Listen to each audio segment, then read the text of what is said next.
আসসালামু আলাইকুম গাইজ, মাত্র 10 টাকায় ঘরে বসে বানিয়ে নিতে পারবেন দামি দামি রেস্টুরেন্টের 200 টাকা দামের এই কোল্ড ড্রিঙ্ক।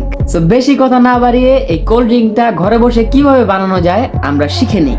নিয়ে নিলাম টেস্টি হজমি, চিনি এবং লেবু। সবার আগে আমরা নিয়ে নিলাম টেস্টি হজমি, যেটা প্রতি মুদি দোকানে 5 টাকায় 10টা পাওয়া যায়। সো আমাদের 10টা দরকার নেই, 6 থেকে 7টা হলেই এনাফ। হজমিগুলো প্যাকেট থেকে বের করে শক্ত একটা বাটির ভিতরে রেখে শক্ত একটা কিছু দিয়ে হজমিগুলোকে গুঁড়ো করে নেব। গুঁড়ো করার পর আমরা হজমিগুলো গ্লাসে ঢেলে নেব।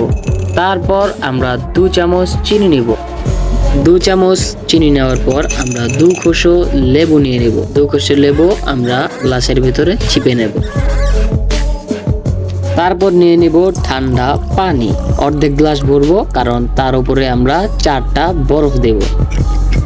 তো পানিটা একটু কম হয়ে গেছে, তো পানিটা আরেকটু ভরে নেই।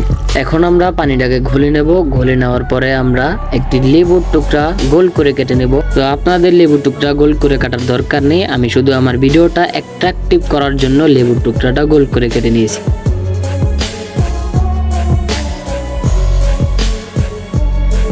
কুল।